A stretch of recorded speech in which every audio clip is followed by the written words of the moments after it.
In the very heart of Ifa kingdom, there lived a wealthy man named Obongeyo.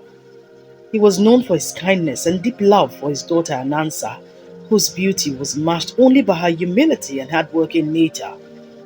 Anansa's mother had passed away when she was a baby, and though the loss pained both father and daughter, they found comfort in each other's love. Years passed, and Obongeyo decided to remarry, hoping to bring joy back into their home.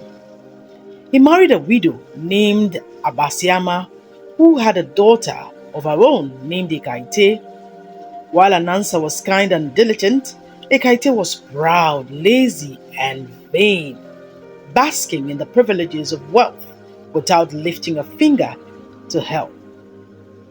Abasiama, who had initially seemed warm, quickly revealed her wickedness.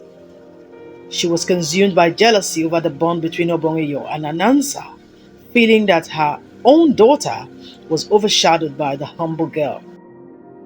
The more Obongeyo doted on Anansa, the more the fire of envy burned in Abasiama's heart. She spent sleepless nights plotting ways to rid herself of the girl she saw as a threat. One fateful day, Abasiama devised a sinister plan. There was a river deep in the Ifat forest called Inyangubio, known for its sacred, mysterious waters. It was said that whoever bathed in the river with an impure heart would be cursed. Abasiama, knowing this, sought to use it to her advantage. She feigned affection for Anansa, asking her to go with Ekaite to gather some rare herbs from the forest near the river. The herbs are for a special feast I'm preparing for your father, Abasiama lied, a voice sickly sweet. But be careful, my dear. Inyangubiod is a very powerful river. If your heart holds any pride or ill will, the waters will turn against you.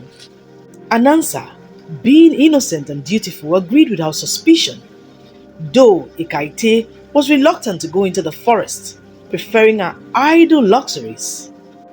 However, her mother insisted, saying it would be a chance for the girls to bond. As the two girls walked through the dense forest, Anansa hummed softly, her heart filled with thoughts of her father. Ekaite, on the other hand, grumbled the entire way, annoyed at the task and jealous of Anansa's beauty and grace. When they reached the river, Anansa knelt by the water's edge, searching for the herbs as instructed. However, the shimmering waters of Inyangobiot caught Ekaite's eye. Feeling drawn to her reflection, Ekaite stepped close to the river bank.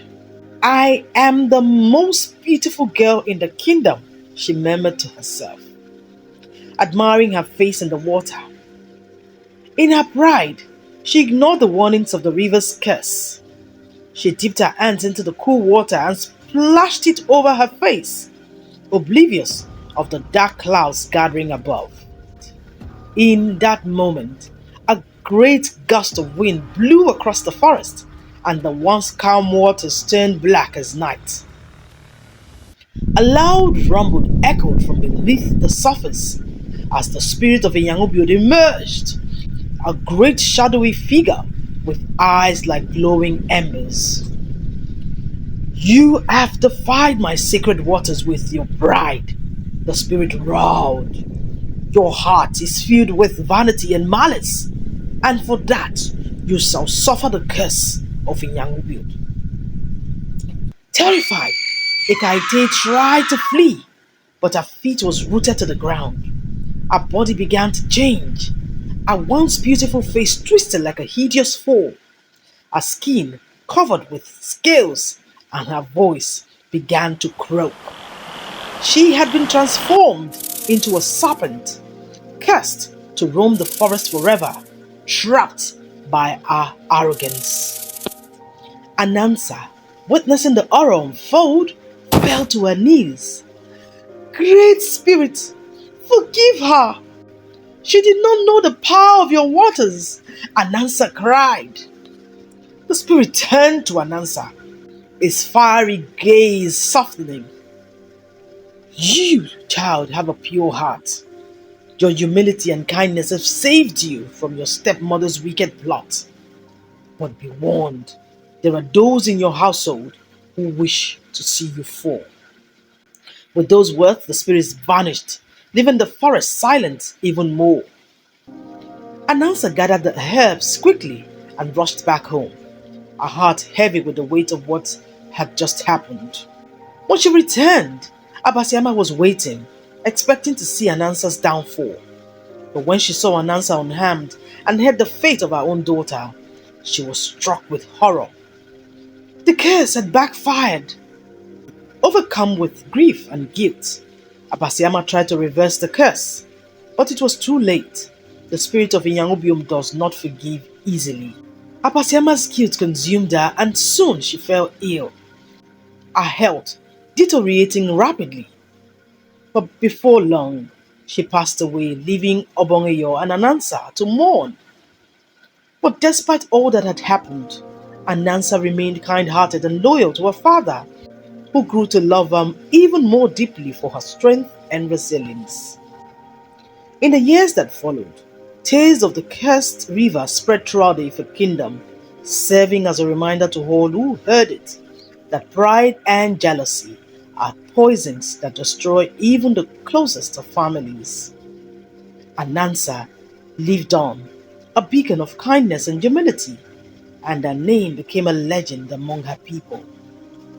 And as for Ikaite, a serpent form still slithered through the forest, a warning to those who would let pride and envy lead them astray. Now, the moral of the story: humility and kindness are treasures that protect the heart, while jealousy and pride bring destruction and sorrow. The end.